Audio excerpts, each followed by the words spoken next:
Эрхэм үзэгчтэй хоёр амгалан гайлтгахын үзэл бодлын зөрөг нэвтрүүлгийн шинэ дугаарыг та бүхэнд хүрэхэд бэлэн боллоо. Өнөөдөр шууд нэвтрүүлгийн маань танхимд Цэдэвдамбын Оюунгэрэл хүрэлцээрлээ. Тэгэхээр өөрийн чинь бол их олон тодорхойлолтоор нь хүмүүс мэднэ л дээ. Гэхдээ би яг түрүүчийн нэвтрүүлгүүдээр Датакомын их бат миний одоо хийж байгаа ажлаар тодорхойл гэдэг шиг би яг өөрийн чинь энэ удаад үзэгчдтэй Жорлонгоо өөрчилье төслийн санаачлагч гэдгээр танилцуулмаар байна. Тэгэхээр жорлон гэдэг үгийг бид нэр таны ачаар одоо жорлон бол жорлон л гэж одоо нөгөө юмыг нэрээр нэрлэдэг болсон байна. За ингээд баашэс гэдэг үгийг ч хүртэл бид нэрээр нэрлж яг байх ёстой юмны тухай ярьж байгаа юм шиг ярьдаг болжээ. Тэгээ би өнөөдөр ярилцлагынхаа эхэнд би танд баяр хүргэмээр байна. Танаа төсөл Forbes Монголын юунд одоо ногоон төслийн шагналыг авсан байна. Тэгэхээр өнөөдөр би яг энэ нэг төсөл эхэлж байхад нэг бодож ирсэн маа. За нэрээ энэ жорлонгийн хувьсгалыг та нар чинь нэг нэрлэлсэн байсан тийм ээ нэг хэсэг. Жорлонгийн хувьсгал гээд. Тий. Нэр нь соёлын л тий. Тий. Энэ бол үнэхээр хувьсгалын чанартай юм гэж би бол хувьдаа боддгийн. Тэгэхээр одоо хоёулаа Forbes-ын шагналыг дурдсны учир юу вэ гэвэл энэ яагаад эрүүл ахуйн талаасаа чухал, яагаад жорлонгоо өөрчлөх чухал зөндөө ярьцсан. Forbes-ын шагнал авна гэдэг маань энэ эдийн засгийн үр нөлөөтэй гэдэг талаас нь өгсөн болов уу гэж бодож байгаа юм. Тэгэхээр та энэ жорлон эдийн засгийн үр ашиг гэх үү?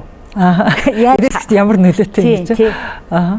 Тэр манай нутгийн шийдэл сангийн нутгийн шийдэл төрийн бас байгууллагаас санаачилж байгаа жорлонгоо өөрчлөлт төсөл маань 2018 оны шилдэг ногоон санаачлаг гэдэг шагналыг сая Forbes Mongolia Awards дээр авсан л доо. Тэгэхээр бид нар бас төрийн бас байгууллагын хувьд ашигын төлөө ажилддаг учраас биднэрт бас тэр одоо surprise байсан. Бид нар гинт дуудагдаад шагнал авах болсон чинь бид нар бүр хаана байраас л гэж мэдэхгүй сандраал тэгэл очиод авсан л доо. Гэхдээ Forbes-ийнхан бол яагаад энийг одоо олж харж шилдэг санаачлаг гэж үтсэн бэ гэхээр бид нар өөртөө бодож байгаа юм л да. Ямар ч байсан бид нар бол ногоон эдийн засгийн тойрог өөрөлдөл хаягдaltaгүй тийм тойрог эдийн засгийг бий болгох гэж сүүлийн үед ярьж байгаа.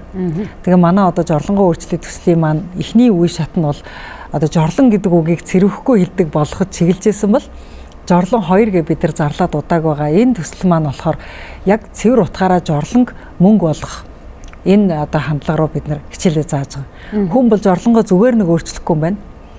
Өөрчлөөд одоо тэр эдийн засгийн хэмнэлтэд гарах хэвээр. Тэгээд дээр нь жорлонг өөрчилж өгж байгаа хүмүүс нь мөнгө хийх хэвээр. Жорлонг сэвэрлж байгаа үйлдвэрлэл бол одоо эдийн засгийн эргэлтэнд орох хэвээр. Жорлон дотор байгаа шээс маань нэг тишээ, өтгөн маань нэг тишээгээ ингээд бас эдийн засгийн эргэлт орох хэвээр гэд эргэлтэнд орох хэвээр гэд жорлонтой холбоотой бүх зүйл ингээд өөр өөрийнхөө тойрог эдийн засаг руу орж байгаа байхгүй юу.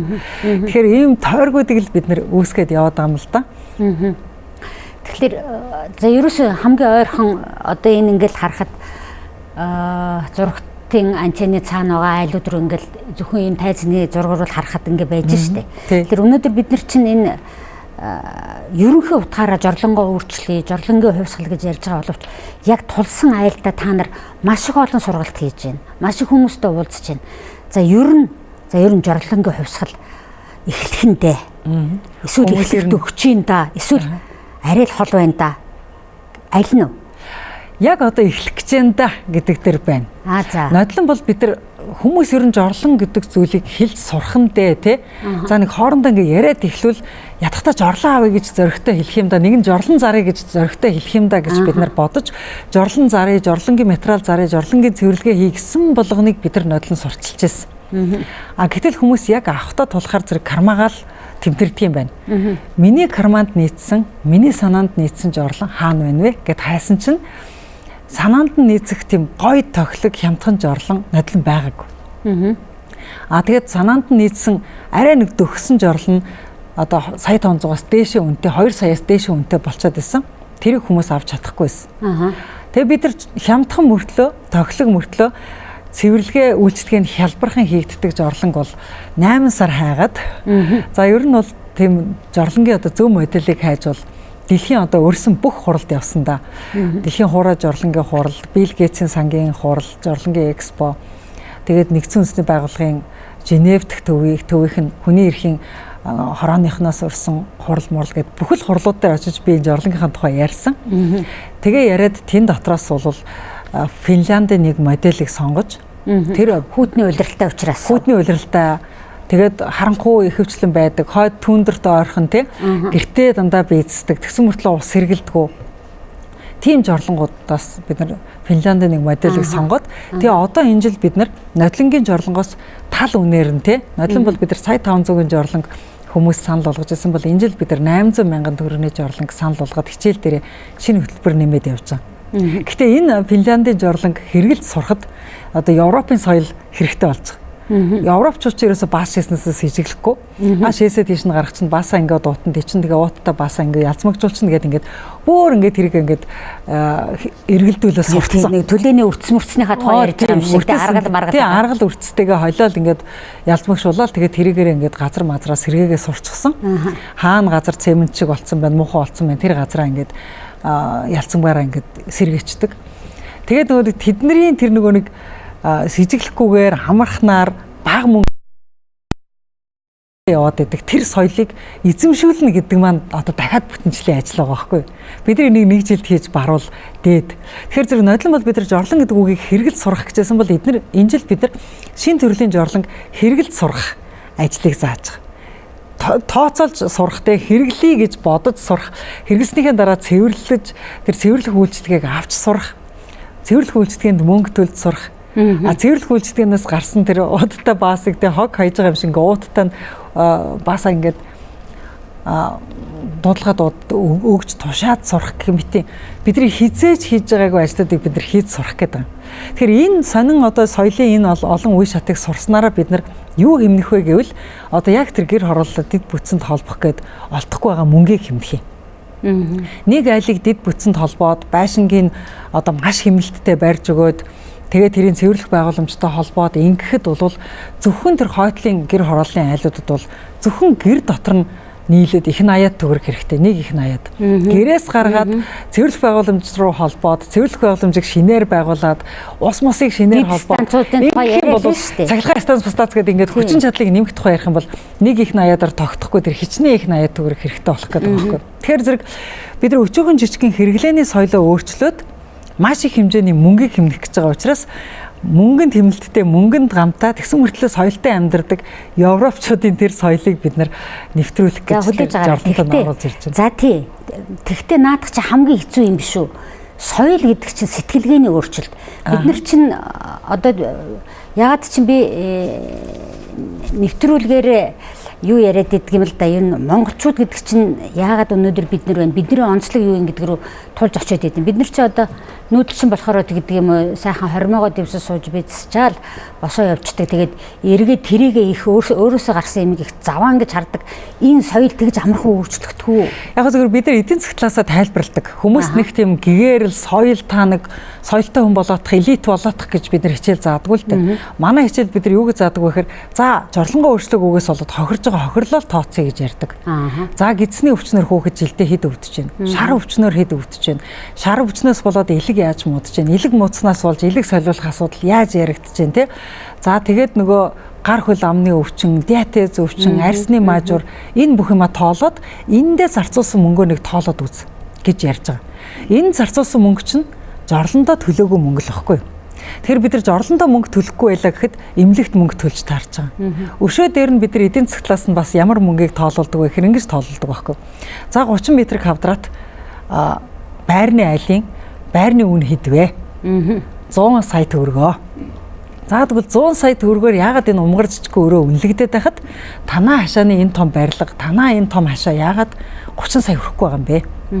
Яагаад гэвэл танаа хашаан дотор үе удмаарч нь өвчлсөн өвчний нян тэр нүхэн дотроо үүрлээд дараагийнхаа айлыг өвчлүүлэхээ бэлэн байж байгаа. Жорлон доторх нүх чинь, нүхэн доторх юм чинь. Тэгэхээр энээс чинь сэжиглээд бүх хүн чинь унаад байгаа маа. Энийгээ та ариутгаж булаад, гой ногоон болгоод, мод тариад энэ хашаан дотор нэгч муусны нөхгүй, нэгч жорлонгүй гэр дотроо жорлонгоо оруулчихсан. Муусныхаа шийдлийг аюу гой байгалийн шүүлтүүртэй шийдчихсэн байхад танаа хашаа байрны үнэтэй өрсөлдөнө. Мөнгө бол ерөөсө сэжиглэж байгаа юмд бол хүн мөнгө төлдөг. Танаа хашиг хүн сэжиглэхээргүй болох юм бол үн ханшин шууд өсөд ирнэ гэдэг. Тэгэхээр ингэж бид нар бол хичээлээ бол бактерийн ч заана, мөнгөний ч заана, жорлонгийнхаа шинэ технологиг ч зааж байгаа. Тэгээ хүмүүс ерөөсөө яадаг вэ гэхээр ерөөсөө бид нар шил хүүхдээ гадаад дотоод сургууль сурах гэхээр л барьцаа хөрөнгө тавих гэхээр л барьцаа хөрөнгө угаасаа хүрдэггүй шүү дээ. Тэгэхээр барьцаа хөрөнгөө сайжруулна гэдэг чинь хашаагаа сайжруулна гэсэн үг юм байна. Гэл хүмүүс ойлгоод эхэлдэг л дээ. За энэ ингээд та нарын явуулж байгаа хичээлийн юг хараад ингээд би бол их тийм анхааралтай. Ягаад гэвэл би энийг хувьсгалын хэмжээнд ойлгож баярлж байгаа хүн учраас анхааралтай хардаг. Харамсалтай нутгийн шийдлийн YouTube сувгийн нэвтрүүлгүүдээ үзсэн байдлыг харахаар 30 хэд 40 хэд за өсрээл 300 400 хонол байна л да. Бид нар өнөөдөр хар юм их үздэг, сенсац үүдэг болчиж энэ түүх яаж ихснийг би нэг бүр нэг товчхон сонсомоор байна. За жорлон гэдгийг жорлонгоор нь нэрлэе гэдэг нэг асуудал. За би имэн бид альж хахад бид нар сургуулийн жорлон гэж ярьж ирсэн. Тэгээ би нэг нэвтрүүлэгт хэлжсэн да юу Михаил Задорнов ерөнхийлөгч болоод та юу хийх вэ гэсэн чинь би энэ Оросын бүх жорлон өөрчилнө гэж хэлжсэн. Маргаашнаас нь хэлж гэдэг шиг яг энэ санаа ингээд ажил болгох төр боломж танд хизээ төрөв. Хурлын гишүүн байсны дараа л төрөх шиг болох юм. Гэр бол анх соёл спорт аялал жуулчлалын сайдаар томилогдол хамгийн анхны одоо гомдол бол жуулчдаас ирж байгаа хамгийн анхны гомдол бол жорлон гэдэг гомдол ирсэн. Тэгээ би тухайн үед аялал жуулчлалын үндэсний төв гэдэг байгууллагын даргыг дуудаад за танаа үндэсний төв 20 хэдэн улсын төсвөөс цалинждаг юм байна. Энэ аялал жуулчлалынхаа жорлон өөрчлөлтөх гэдэг үүрэг өгсөн. 2 жил үүрэг өгөөд жорлон өөрчилж чадаагүй байхгүй. Тэгээ би яагаад өөрчилж чадахгүй юм бол манай хүмүүс л одоо жорлон барьж байгуулж чадахгүй байгаа юм байх л гэж бодоод тухайн үед өнгөрөхгүй юу. Тэгээд сайдаасаа огцорчингуудаа их хурлын гишүүн болонгуудаа би энэ жорлонг өөрчлөе гэж бодоод хууль санаачлахгүй юу. Тэгээ хог хаягдлын тухай хуулийг санаачлаа. Тэр үе чи санаж байна. Тэгээ би жорлон гэдэг бүлэг оруулсан юм. Жорлон гэдэг бүлэг оруулсан чинь улсын хурлдах тамгын газрын ажилтнууд ПП Монгол улсын тамхтай тэмдэгтээс үлддэг хуулийн дотор жорлон гэдэг үг ороод ирлээ.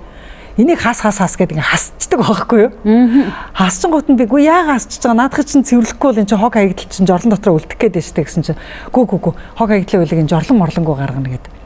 Тэгээд бүтэн бүлэг хасагдчихгүй юу? Тэгээ хасагдсан байжсэн чинь миний хуулийг дараа нь засгийн газар дахиж өргөн барих юм болоод засгийн газар дахиж өргөн барихдаа жорлон гэдэг бүлэггүй оруулж ирэхгүй юу? Тэгтэн байгаль орчны сайд хэн байсан? Бацэрэг сайд байсан. Бацэрэг сайдаас би ганцхан юм гохгүй. За наад дотор ганцхан чамаагүй газар жорлон гэдэг үг л үлдээж өгөөрөө. Бүлгийг хасах нь яг нэг ганц үг үлдээж өгөөрөө гэд. Тэгээ тэр хуулийн дотор 2 ширхэг жорлон гэдэг үг үлдсэн.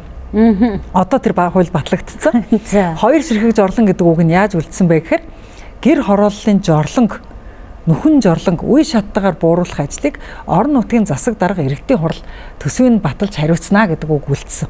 За 2 дахь жорлон гэдэг үг нь юу гэж үлдсэн бэ гэхээр аж ахуй нэгж байгууллагууд нүхэн жорлон хэрэглэхийг хориглоно гэдэг 2 үг үлдсэн байхгүй. За тэгээ ямар ч жорлон гэдэг үг хуулийн дотор үлдчихлээ шүү дээ.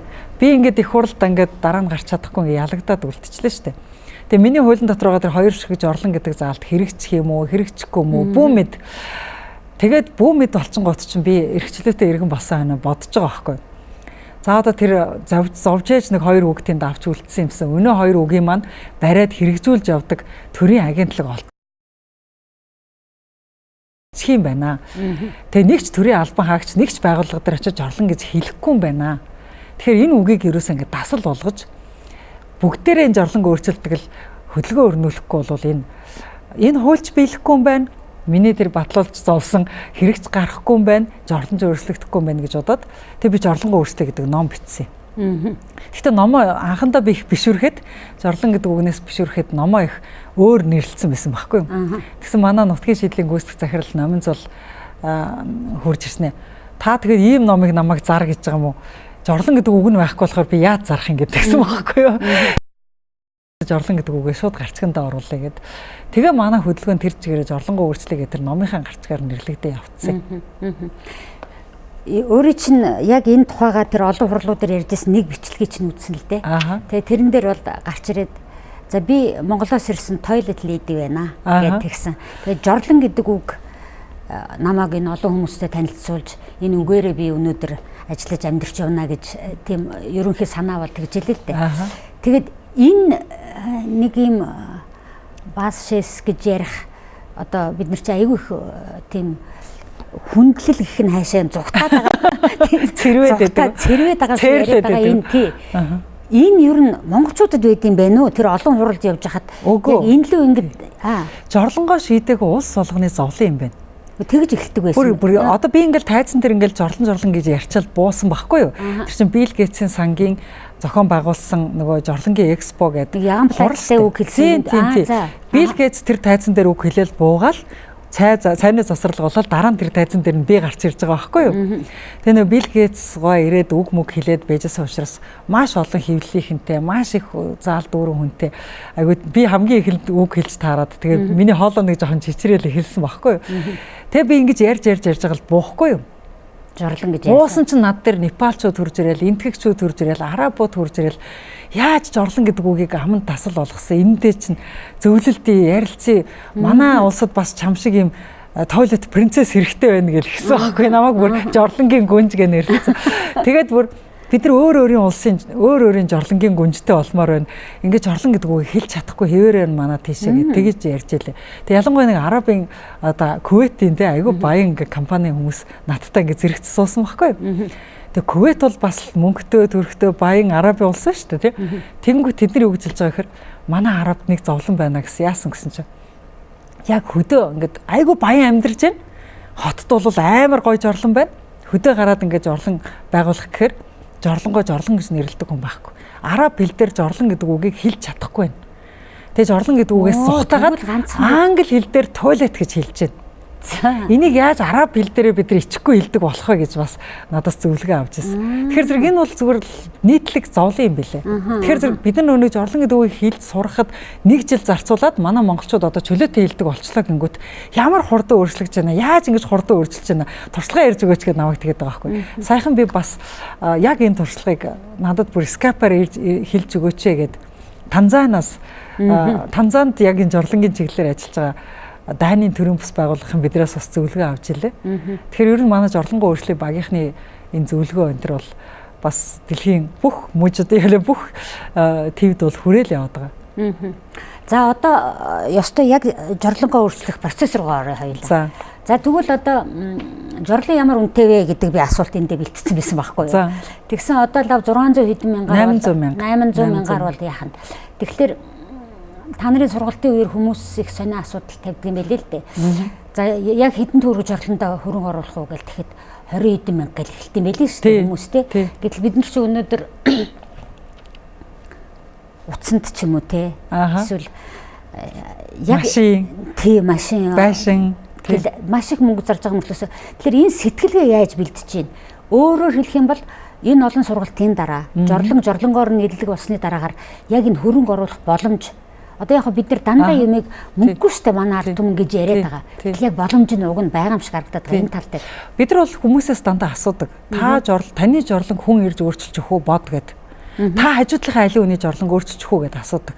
Үгүй гэж. Ах トゥ нарийн жорлон очиж өөрчилж өгөх үү гэсэн үгүй. Ах トゥ нартай та нар ямар бэлэг авчих вэ гэсэн. Утас бол бэлгэлж өгч болж байна те. Мотоцикл бэлгэлж өгч болж байна. Одоо юу ч гэдэг юм хүүхдийн сургалтын төлбөрийг бэлгэлж болж байна. Гэхдээ хизээч жорлон бэлгэлэхгүй гэж байгаа юм. Тэгвэл тэр жорлонг хэн өөрчлөх вэ? Хэн тэр жорлонд мөнгө зарцуулах вэ? Эцсийн тэр жорлонд мөнгө зарцуулах хариуцлага хэний хариуцлага вэ гэж асуухаар үгүй чи минийх л юм биш үү гэдэг байхгүй юу? Миний бийцэх жорлонд би л өөрөө хөрөнгө оруулахгүй өөр хэн оруулах вэ тэгэл. За тэгвэл гол хөрөнгө оруулагч бол та өөрөө юм биш үү? Тэгэхээр хэдүүлээ энэ мөнгийг яаж олох вэ? Яаж хөрөнгө оруулах вэ? Таны жорлонг танаас өөр хэн ч өөрчлөхгүй юм биш үү гэхлээр зэрэг хүмүүс яг нэрээ тийм байна. Би одоо энэ жорлондоо мөнгө олъё гэд хэлж байгаа. Тэгээ хүмүүс бол ерөнхийдөө бол одоо урьдчилгаа одоо 20% энтер аваад тэгээд нэг 3 жилийн турш ингэж баг хуваар төлөөд сардаа нэг 30 мянга дотор багтаад төлбөр хийгээд байх юм бол жорлон өстой одоо ч авахд бэлэн байна. Мянгаараа.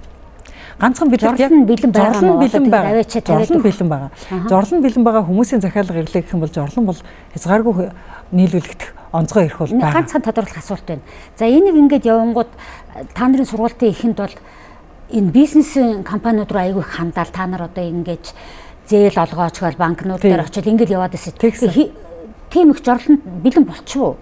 Хин хийж байна. Үгүй энэ бол нөгөө Биолан гэдэг нөгөө Финляндийн жорлонгийн яг Монголд нийлүүлэх онцгой эрхийг авчихгүй бид нар авсан. Тэгээд тэр Финляндийн компани одоо яг Аз төвд үйлдвэрлэж байгаа салбараас нь манайх руу ачуулж ийн гэсэн үг. Тэгэхээр зэрэг бид нар бол захиалгаараа ингээд жорлонг бол одоо онцгой эрхийнхээ өрөөнд одоо хязгааргүй тоогоор нийлүүлэх эрх гарч ирж байна гэсэн үг л дээ. Тэгэхээр зэрэг биднэрт бол нэгэнт одоо энэ жорлонг хямдхан ингээд нийлүүлэх эрх нь нэгдүгээрт ороод ирсэн. Хоёрдугаарт бид нар юу гэж хэлж байгаа вэ гэхээр энэ мөнгийг бол төрийн бас байгууллагын хувьд нутгийн шийдэл авдаг мөнгө биш. Нутгийн шийдэл юу хийж өгч байгаа вэ гэхээр танаах жорлон худалдаж аваад танаах борлуулад танаах ашгаа ийгэж гээд компаниудыг бид нар байршуулж өгч байгаа байхгүй. Тэгэхээр яг одоогийн байдлаар онцгой эрх хэдийгээр манай баг авсан ч гэсэн яг нийлүүлэлтээс олж байгаа орлого, борлуулалтаас олж байгаа орлого, тэр жорлонд хэрэгэлдэг био уут, жорлонд хэрэгэлдэг одоо тамир бэлтгэл гэдэг ингээд тэр орлогыг дандаа бизнесийн байгууллагууд олж байгаа. Яг нутгийн шийдэл бол ерөөсөө орлого бол олохгүй. Тэгэхээр зэрэг бид нар өөрсдөө Монголд бид нар сурчлагыг нь хийгээд борлуулад хүмүүст чинь ингээд зааж өгье, борлуулагч нарын бэлдэж өгье, компаниудыг чинь боожуулж өгье гэж л их нь авчаад байгаа болохоос ш. Яг бид нартай ингээд манай багт ороод энэ тойрог эдийн засгийг хамтарч бүрдүүлэе гэсэн зорилготой компаниудыг бид нар за та нарын жорлонг борлуул, за та нар ашгаа ол гэдээ ингээд хуваарлж өгöd байгаа байхгүй. Тэгээд яг одоо бол TGN Recycling гэдэг компани жорлонлоо хийдэг нөгөө амьд бактери үйлдвэрлэдэг, тамир гэдэг бактери үйлдвэрлэдэг компани одоо яг Биолан жорлонг агуулгатаа хураацсан одоо яг зарж байгаа байхгүй юу? Мөнгө тэдний компани руу орно. Тэдний компаниас жорлон аваад борлуулж байгаа борлуулагч нар гэдээ бас 30-40 хүмүүс борлуулагчийн одоо гэрээгээ хийгээд холбогдоод энэ жорлонг борлуулахаар эхэлсэн байж байгаа. Ингээд нөгөө нэг талд хүмүүс орлогожоод орлогоо олонгоо жорлонгоо хамт борлуулад явж байгаа. Хамгийн гол нь энэ жорлон чинь шээсэн тусдаа гардаг угаац руугаа нийлж болдог. Өтгөн нь болохоор уутанд цуглараад ууттай өтгөнийг тэр бактери үйлдвэрлэгч компани чинь бордоо үйлдвэрлэгч компани чинь өөрөө очиод цуглуулад авч байгаа байхгүй. Тэгэхээр TGN Recycling компани яагаад манай төсөлтэй хамтран ажиллах компани болсон бэ гэхээр өтгөн цуглуулах үйлчилгээ хийж чаднаа гэж амлаад өтгөнөөрөө яг тэр стандартын дагуу бордог хийх бүх одоо стандартын байгууламжтай учраас манайхтай хамтарч ажиллаж байгаа байхгүй юу? Тий. За ингээд тэгээд хүмүүс өөртөө одоо орлогоо албан ёсоор олохын тулд хоршоо байгуулсан. Одоо мини шийдэл гэдэг хоршоо байгуулсан. Тэр хоршооны гишүүн болгон энэ жорлонгийн одоо тойрог эдийн засагт одоо орлого олох, борлуулагч нар орлого олох, хамтрагч нар угаацны одоо юуг хийх, шүүлтүүрийг хийх, баригаад тийм зүйлүүд орлого олоод явж байгаа байхгүй. За тэгвэл процесс бүр эхэлсэн явж байгаа. Процесс ийм одоо эдийн засгийн ийм нэг сүлжээ эхэлсэн байна. Би зүгээр нэг л юм бодоод байна л да. За ингээд олон жил хашаа хороондоо амьдэрсэн. За олон жил биш юм ч гэсэн шинхэн үрчрээд нүүжээрээ суурсан энэ айлууд шүү дээ. Тий. Тэгээ энэ хуучин жорлонгоо яаж дарна гэж ярьдаг үлээ. Ариутгаж болох вэ гэж үү? Тэр талаар нь тэр сургалтууд тэгээд тэрэн дээрээ яаж барих гэдэг одоо ингээд зориглоод орж байгаа яг хувь хүмүүсийн тоо ямар вэ? Компани орж байгаа ийшээ. Одоо хуучин жорлонгуудыг ариутган болж байгаа хамгийн гол компани бол Улаанбаатар ариутгал гэдэг компани байна. Тэр бол ерөөсө хуучин жорлон болж ариутгах нь ханштай 30,000 төгрөгөөр болж ариутгадаг. Гэхдээ тэр нь бол нөгөө бас жорлонгийнхоо нүхний хэмжээнээс бас тэр үнэн жоохон дээшээ доош явдаг. Гэхдээ тэдний ариутгаж байгаа хамгийн гол одоо түүхийд бүтээгдэхүүн түрүүний миний ярьсан тэр TGN Recycling компани тамир гэдэг ариутгагч бактери байгаа байхгүй. Тэр бактерийг 10 литр усанд 1 литрийг нь хийж найруулад жорлонгийн нөх рүү хийгээд жорлон доторх баашисыг хэдүүлээд тэгээд лагийг суулгаад нэлээд сайн лагийг суулсныхан дараагаар ариутгагдсан лаг дээр шороо өнтер хийгээд тэрэн дээр мод өнтер тарьж өгөөд ингэж болж өгж байгаа компани бол байна. За манай нэвтрүүлэг шууж явж байгаа учраас одоо рекламны зар сурталчилгааны цаг болж байна л да. Гэхдээ би яг зар сурталчилгаа явахын өмнө юу гэж хэлэх чинь гэхдээ зэрэг дараагийнхаа яриг чиглүүлээд бас үзэгчтэй бодох хугацаа өгөх гээд байна л да. Гэтээр одоо ингээд жорлонгийн тухай яриад шээс бас гэд яриа сууж идэг. Тэгээд хоёр эмэгтэй хүн байж байна л да. Ягаад ч би сая яг ингээд бодож байхдаа эрэгтэй сэтгүүлч эрэгтэй хүнтэй яг энийг ярих болоо гэд бодсон. Ягаад тэгэж бодсон бэ гэвэл таны яриан дотор байнга нэг юм гардыг билээ. Яг энэ жорлонг өөрчлөх яг чин өсөлттэй хүн гэсэн чинь эмэгтэйчүүд юм байна гэсэн байхгүй юу. Тэгэхээр энэ яг тийм үгүй юу гэдгийг үзэгчид энэ хооронд бодог. Тэгээд яагаад тийм бэ гэдэг асуултыг хариуг би рекламны сурталчилгааны дараагаар танаас сонсъё. За.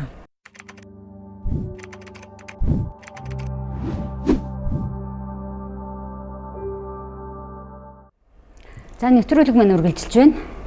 Үзэл бодлын зөрөг нэвтрүүлгийн өнөөдрийн зочин бол Цэдэвдамбын Оюунгэрэл Жорлонгоо өөрчиле төслийн санаачлагч. Тэгэхээр энэ Жорлонгоо өөрчиле гэдэг энэ том үйл ажиллагаанд эмэгтэйчүүд л их гол үүрэгтэй байна гэдэг таны хэлсэн үгдэр битээр зогссон тий. Яагаад? Яг нодлон бид нар яг тийм дүгнэлтэнд хүрээд манай нодлонгийн төсөл өнгөрч дуусч ирсэн. Яасан гэсэн чинь бид нар одоо банкны зээлийг бүтээсэн байсан. Капитрон банк гэдэг банк бол эко жорлонгийн зээл гэдэг зээлийг сая 500 мянган төгрөгөнд гаргаад за ингээд та нарын яриад байгаа тэр хуурай жорлонг барихт нь манайх зээл гаргая гэд ингээд зөвшөөрсөн байсан. Монголын банкуд дотроос ганцхан банк тийг зөвшөөрсөн. За ингээд бид нэр Капитрон банкны зээлийн их усүртэй хүмүүсийн авъя гэсэн хуурай жорлонгийн сонголтуудтай 5 сонголттой. Тэгээ бид нар компаниудыг за одоо энэ зээлийн их усүрээр энэ хүмүүсийн хүсэж байгаа жорлонг бариад өгөөч гэд ингээ компаниудыг хайж эхлэхгүй юу. Тэгсэн чинь нэгдүгээр компаниуд айгүй удаан байсан. А хоёрдугаарт ерөөсөө тэр зээлийн их усүр байгаад байхад хэрэглэгч тэнд байгаад байхад хөдөлдөг компани бас хоорхон олдож өгөхгүйсэн. Тэгээ бид нар яагаад ингэж байгаа юм бэ гайхсан чинь жорлон барина гэдэг бол ялангуяа сорулдаг жорлонг барилаа гэхэд нөгөө нэг бүх колцоонуудыг чинь суулгах, бетондох, хүнд тавцсан аваач тавих, байшин барих гэд бүх ажил дандаа эрчүүдийн гараар хийдэг ажил байсан. Тэгсэн чинь эрэгтэй ажилчид жорлон барих дургүй байд юм байна. Бас нөгөө сэтгэлгээ. Гэхдээ ерөөсөө ажилчдын дунд одоо жишээ барилгын компани байлаа гэж бодъё л да. Тэгээ барилгын компани ажилчид бол айлын засвар, конторын засвар, барилга байшин барихтаа айгүй дуртай. Тэр ажил маань айгүй гоё ажил гэж боддог. А жорлон барихыгаа бол баг айгүй муухай ажил руу намайг хүчээр явуулж гин гэж боддог. Тэгээд тэр ажлыг бол хийх ажилч олддгүй юм байна. Тэгэхээр тэр жорлонгийн нийлүүлэлт байхгүй байгаа байхгүй хангалттай нийлүүлж чадахгүй гэсэн үг. 600 мянган жорлон Монголд хэрэгтэй болоод байхад бид нар 6хан жорлонч бариулж чадаагүй. Банкны зээлийн их усүр Өмнөгов аймагт гарч ирчээд байхад Өмнөгов аймагт ганцхан жорлон бариулж ганцхан хүн л тэр зээлийг авсан. Тэгээ бид нар гайхгүй юм ч одоо мөнгө нь байгаад идэг, хэрэглэгч нь байгаад идэг. Яагаад компани гарч ирдэг юм гээд. Тэгээ компаниудаас гарч иж байгаа жорлонгууд нь бол айгүй үнэтэй 2 саяас дээш төгрөгийн нэлээд тансаг зэрэглэлийн жорлонгуудыг бол хүмүүс бариад байгаа. А яг жирийн айлын, яг жирийн хүний карман таарах жижиг жорлонг барих айгүй хэцүү юм байна гэдэг бид нар тэг ойлгосон байхгүй. Тэгээ бид нар юу гэж бодсон бэхээр ерөөсөө жорлонг юм хүнд хийж болохгүй маань. Барилга, караан тий. Тэгэл нөгөө нэг цемент, шохоо нөгөө эрэгтэй хүмүүсийн хүнд хүчээр ажил шаардсан жорлон хийх юм бол энэ жорлон мөд өөрчлөгдөхгүй байна. Тийм учраас ерөөсөө эмэгтэй хүн өөрөө өргөөл өөрөө угсаал ингэчдэг жорлон л ерөөсөө олъё гэдэг. Тэгээд эмэгтэй хүн таарсан жорлон бид нар хайсан байхгүй. Тэгээ хайжээж тэр биолон гэдэг жорлонг олж ирж байгаа байхгүй. Тэгээд бид нар оруулж ирж байгаа тэр онцгой эрэхтэй оруулж ирж байгаа жорлонгоо одоо эмэгтэйч хүн эрэгтэйч хүн суйрлуулж болохгүйц 8 кг жинтэй тийм жорлон бид нар оруулж ирсэн. Тэгэхээр зэрэг чанарын ялгаа байгаа үстэй. Тэгээд дээр нь цэвэрлэгээ гэж нэг асуудал байна. Жорлонг биш тэ тийм зүгээр соруулах үйлчлэгээр цэвэрлүүлье. Ухуулж цэвэрлүүлье ингээд жорлонгийн ингээд тавцангийн нүх өргөөд нүхийн сольж сэлгэж цэвэрлэе гэд явсан чинь нүх сэлгэх эрэгтэй хүний ажил, жорлонг өргөөд ингээд наашин цаашин тавих эрэгтэй хүний ажил, крантай хүний ажил тий дандаа бас эрэгтэй хүн шаардаад жорлон цэвэрлэнэ гэдэг соруулах хүртэл соруулдаг машин ажиллуулах эрэгтэй хүний ажил. Дахиад энэ ажил явахгүй юм байна гэд. Тэгээ бид нар жорлонг зүгээр л ингээд савн дотроо ингээд био уут угалчаад био уутан дотроо үрц хийчээд үрцэн дээрээ бийцчихэд бийц сулгандаа үрцээ нэмчээд үрцээ дүүрэнгүүт нь ингээд амын уяад маа гэд ингээд хогонд өгч байгаа юм шиг ингээд эмэгтэй өгөдч гүйж гаргаад ингээд өгчөж болохуц гарын дор ингээд ийм амархан цэвэрлэгээтэй тийм амархан өргөж угсарч болдог. Тийм л жорлонг оруулж ирж байгаа байхгүй. Тэгсэн учраас тэгжээч бид нар одоо олуулаа нийлж жорлонгоо өөрчлөх боломж бий болж байгаа. Гэтэл хамгийн сонирхолтой нь нодлон нөгөө жорлонгоос сэжиглээд исэн эрэгтэй ажилчид нодлон нөгөө жорлонд ажиллахгүй хөдлөхгүй гэдээсэн ирчүүд маань яг ийм Европын гоё жорлон ороод ирэнгүүт одоо эрэгтэйчүүд маш идэвхтэй оролцож эхэлж байгаа. Бид нар хамгийн инээдтэй нь эрэгтэй хүнээс өөр одоо ажиллах хүчийг ашиглана гэж бодож жорлон оруулж ирсэн чинь одоо манай жорлонгоо өөрчлөлийн ажлын манлаад эрэгтэйчүүд явж байгаа. Би тэгэхээр эрэгтэйчүүдэд бас баяр хүргэмээр байна. Яг тэгвэл энэ одоо жорлон гэж ингэж мөнгөний схем болгоё. Эрэгтэй хүн бодож болж байгаа. Эний чинь бие өтгөний зөөё. Эрэгтэй хүний тэргүүлсэн компани шийдэж байгаа. Энийн чинь жорлонгийн ариутгал бодисыг бид нийлүүлье. Дандаа эрэгтэй дарахтай компаниуд шийдэж байна. Би энэ чинь угсраад би нугаацны юм чи хийя. Эрэгтэй хүний толгойсон баригаад хийж байна. Өөрөөр хэлбэл шийжиг харилсан байна. Энэ ажлыг хийхэд бол эрэгтэй эмэгтэйгийн ялгаа байхгүй болсон байна л да. Тэгэхээр зэрэг би энд бол маш их баярлж байгаа. Тий. За би яг энэ жорлонгийн энэ эдийн засгийн мөнгөний санхүүжилт энэ жил дээр ганц юм хэлэхэ мартчих. Энэ жилийн жорлонгоо өөрчлөлт төслийн нэг онцлог нь бид нар зөвхөн одоо банкны зээлэнд найтахаа болсон. Яг бол банкны зээл бол маш удаан, банкнууд бол маш хөшүүн, банкнууд гэр хороолол руу ойрдож, хандаж тэр хүмүүсийн хэрэглээнд дөхөх яагач байгаа юм бэл. Тийм учраас бид нар банкуудыг хүлээхгүйгээр өөрсдөө эхлээд ногоон бонд гаргах хэрэгтэй байна гэд тэр нөгөө жорлонгийн бизнес рүү орё гэж зориулж байгаа компанид бонд гаргаж өгөх ажлыг зохион байгуулсан. Тэгээ тэр ажлын маань ногоон бондыг зохион байгуулсан компани нь болохоор Улаанбаатар Asset Management гэдэг компани. Тэгэхээр тэр компани бас эрхтэй дарахтай. Тэгэхээр зэрэг энэ нөхдүүд бүгдээр яаж яана вэ гэхээр ерөөсөө одоо хүүсийн ялгаа бол жорлон дээр байхгүй болж эхэлж байна. Ийм учраас энэ ажил бол бүх нийтийн ажил болоход бол үнэхээр ойртсон байна гэж би бодод байгаа. Та миний яг асуух гэжсэн асуултыг хальт хөндчлөлд ягаад гэвэл энэ гэр хороол руу тэгж очих банк болоогүй байна гэдэг өгүүлбэр чинь ч юм уу тийм тэгэхээр ягаад чинь бидний энэ нэг тийм гэр хороолол энэ эдийн засгийн эргэлтэнд орж эдийн засгийн тэр нэг дэвшил рүү явах юм дээр нэг тийм гадуурхтаад байгаа орчин юм шиг тийм сэтгэл байсаар л байгаад байгаа юм уу? Энийг юу нь яаж энэ тэр нэг одоо юу гэдэм бэ эдийн засгийн яг дотор оруулна гэх юм дээ нэг манайхан болохоор гэр хорооллын одоо гоо сайхныг сурталчлахгүй дэндүү уджээ. Хэвлэл мэдээллээр ч юм уу улс төрчтөн ч юм уу гарч ирээд ярихаар гэр хорооллыг дандаа асуудал гэж ярьж бараг 20 жил асуудал гэж ярьчих. Тийм. Гэтэл гэр хорооллын гоо сайхан, гэр хорооллын ач холбогдлыг бид нар ярихгүй байсараад гэр хорооллын иргэд хүртэл өөрсдөө ач холбогдол муутай гэж бодоод байгаа байхгүй. Гэтэл гэр хороолч нь аюулгүй ач холбогдолтой дүүрэг байхгүй юм анда Улаанбаатар хотын. Жишээлбэл одоо Улаанбаатар одоо дэлхийд даяараа дэлхийн дулаар л болж шүү. Дэлхийд ингээд одоо тийм нэг усан галууд өгч гэнэ гэдэг шиг энэ тэндүү ингээд асар их ингээд экологийн асуудал үүсэж шүү. За тэгээ газар хөдлөлт гамшиг гэдэг ингээд олон юм болж шүү. Энэ олон юм болоход ус хот болгонд байх ёстой шүү гэл ингээл ярьдаг байхгүй. Тэрний юу гэсэн үг юм бэ гэхээр дид бүтцэнд холбогдоогүй газар байх ёстой шүү л гэсэн үг. Бүх хүний тог гинт тасрал, бүх хүний цэвэр ус гинт тасрал, бүх хүний цэвэрлэх байгууламж зогсоод бохор усанд татагдах, жорлон татах ирэхгүй болонгууд Улаанбаатар хотод тийм хэмжээний жишээлбэл хямрал болох юм бол Улаанбаатар хотыг аврах бүс байх хэрэгтэй гэж байгаа байхгүй. Гэтэл Улаанбаатар аз болоход нийт хүн амынх нь 3-1 л дид бүтцэнд холбогдсон, 3-2 нь дид бүтцэнд холбогдоогүй. Яг гэр хорооллоо гой болгочих юм бол дид бүтцэнд холбогдоогүй хэсэг нь ихэнх нь байна гэдэг чинь Улаанбаатар хот чинь маш аюулгүй хот болчихж байгаа байхгүй. Ямар ч юм нүүрлсэн Улаанбаатар хотод бол дөрөх бүс нь бол яг хажууд нь бэлэн байж байна гэсэн. Тэгээ би ингээ хичээл дээр асуудаг л да бид нар. За нэг өдөр цэвэрлэх байгууламж ажиллахаа боллоо. Гүнээр ажиллахаа боллоо гэж бодъё. Хаашаа бийцэх вэ? Хин жорлонгоо өөрчилсөн байх вэ гэж байгаа байхгүй. Хин жорлонгоо өөрчлөх шаардлагатай вэ тэр үед. Тэр үед гэр хорооллын бүгдээрээ жорлонгоо өөрчилсөн. Бүгд ингээд sustainable буюу тийм тогтвортой үйл ажиллагаа явуулдаг цэвэрхэн экологийн цэвэрхэн жорлонтой болцсон. Гинт цэвэрлэх байгууламж ажиллахгүй болонгууд байрны айлууд бол бийцэх газаргүй болно шүү дээ. Тэр үед байрны айлуудад жинхэнэ утгаараа жорлонгийн хямрал болох байхгүй юу.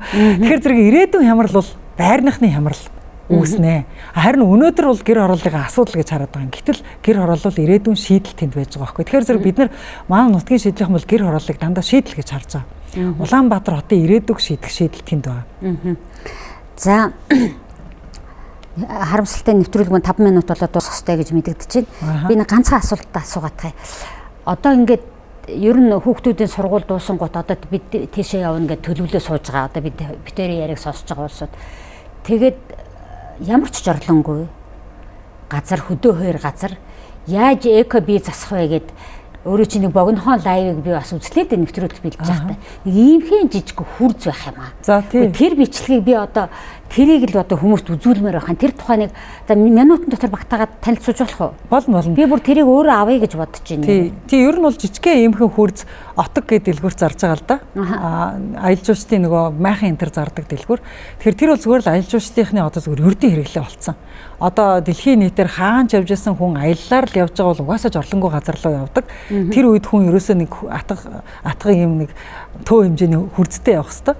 Тэгээ хүрзээрээ зүгээр газар ухаал нэг 10 см 20 см ухаал тэндээ бийцсэл нойлынхаа цаас мас бүх юмыг тэрэн дотроо хийгээл тэгэл дээрээс нь шорогоор булах хэвээр. Тэгэл болоо. Анх энэ одоо хурц яагаад зохиогдсон юм бэ гэхээр нөгөө жишээлбэл ойд ингээ баавгатай газар аялахлаар чон мон баавгатай газар аялахлаар хүн ингээ ил бийцсад орчихоор баавга нөгөө хүний бийцсэн гол мөрийг үнэрлэж явж байгаад ирээд барьд юм байна л та. Тэгэхээр зэрэг хаан л ил бийцсэн тэр газар одоо хаюул байна гэсэн үг шүү дээ. Амь насанд чинь хаюултай гэсэн үг шүү дээ. Тэгэхээр зэрэг амь насаа хамгаалахын тулд та дандаа муур нөгөө ялгцаа болдог шиг та бас баасаа болж явах хэрэгтэй л гэж үздэг юм байл та. Тэгээ сүүлдээ энэ нь одоо зүгээр оёлж уушдын зүгээр жирийн норм болчихсон. Тэгэхээр хаа яваа газараа бид нар байгальд тэр нойлын цаасаа хийсүүлэхгүй одоо үнэрээ тараахгүй ялаа суулгаж энэ тэнд өвчин тараахгүй байгалаа бохирдуулахгүй гэж үзчихвэл зүгээр нэг төө хэмжээний шороо ухаал тэргээ болох юм. Тэгэхээр төө шорооны дор юу байдаг вэ гэхээр нөгөө бичил битүүд байж байгаа байхгүй ургамлын үндсэнд ингээ амьдрал байж байгаа нөгөө хар шороо үсгдэг ашигтай бичил битнүүд ургамлын үндсэнд амьдарч байгаа. Тэр нөхдөө чинь бидний бааш эсийг идээд эргээд тэр маань хар шороол болоод хувирчин. За энийг бол би бүр санаатаагаар зорж үзэгчтэй хэлье гэж бодсон юм а. Тэгээ би нэвтрүүлгийнхаа төгсгөлд нэг богинохон түүх ярьдаг уламжлалтай би тэгээд нэг ийм түүх өөрт чинь яриад дүнэлтээ чинь сонсоо гэж үзсэн. Нэг эмэгтэй зүүдэл чинь гинэ. За. Ингээд нэг олон дэлгүүр байдаг газараар явж байгаад нэг мухлагт орсон чинь бурхан лангууны ард зогсож гин. За. Тэгсэн нөгөө эмэгтэй хүү та бурхан мөн үү гэсэн чинь мөн байна гэж. Хүү танай дэлгүүрээс юм авч болох юм гэсэн чинь бүх юмыг авч болно. Гэл тэгэнгүүт нь нөгөө эмэгтэй чинь за тэгвэл би эрүүл мэнд ад жаргал хайр дурлал тэгээд айгүй их мөнгө авмаар байна гэл тэгжээ. Бурхан тэгсэн чинь гэдэг юм уу юу гэдэг тийм юм руугаа ороод нилээ удажсна нэг юм жижигхэн цаасан уутанд ингээд авчраад өгөнгөт нөгөө хүүхэн би айгүй их юм хүссэн шүү дээ. Тэгээд ердөө л энэ юм уу гэсэн чи бурхан. Гэхдээ би зөвхөн үрэл зардаг гэдгийг чи мдэггүй байсан юм уу гэсэн гинэ. Ийм түүх. Юу бодогдож байна? Юу бодогдож байна вэ? Ямар гоё түүхээ гэл. Бурхан зөвлөж үз. Би ч бурхан бас зөвлөж үзсэн л дээ. Сонирхолтой. Зөвхөн үр тарьдаг байх нь биш. Тэгэхээр бурханы өгдөг юм бол тий. Тэгэхээр бид нар ч гэсэндээ яг л тийм л үрээл тариад явж явах хэрэгтэй л гэж бодогдчихэ л да надаа. Одоо ямар нэгэн сайн юмны үрийг ямар нэгэн газар хүн яг бурхан шиг ингээд тариал явж явах хэрэгтэй гэж л ойлгогдчихэ л да. Ийм сонин түүх байла. Тэгээд тэгж тэр бүх юм нэрх юм байна л да. Хамгийн гол нь тэр үрээ зөв ургуулах л ёстой. Зөв үрээ зөв газараа ингээд тарьчих юм бол тэрний ч араас их олон аз жаргал өгөх юм нэрх юм байна л да. Ийм түүхийн байгаа. Тэгээд би их олон асуулт бэлдсэн байла. Тэгээд харамсалтай нь ярьж амтсангүй. Тэгээд би энд юу гэж юм гэхээр өнөөдөр бид нар жорлон гэдэг үгийг нэрж энэ өнөөдөр хүн болгонд хэрэгцээтэй хүн болгонд шаардлагатай зүйлийн тухай ярьж зорж ингэж явж байгаа танд баярлснаа нэгдүгээрт илэрхийлье. Тэгээд төсөлд ганцхан асуулт асуучих. За. Өөрийн чинь тухай яриад би ингээд эн чи одоо баг хувьсгалын чанартай юм хийж гэнэ гэхлээр за яах вэ улс төрийн дараагийн имийг л хийж байгаа гişгүр дээр энийг улс төрийн гişгүр болгож байгаа гэдэг байгаа байхгүй юу? Тийм үү? Жохон үнний хувь байгаа юу? Би яг үндэ улс төр үнэхээр энэ дэр бодохгүй юм. Би яг үндэ энэ дэр бол яг зөвхөн яг үннийг хэлэхэд бол би дараагийн үеийнхнийхээ төлөөнийг хийж байгаа. Би хүүхдүүдээ яг ч 20 настай байхдаа би энэ хүүхдүүдээ би эрхчлөөтэй нийгэмд амьдруулах юмсан гэж бодож ирсэн.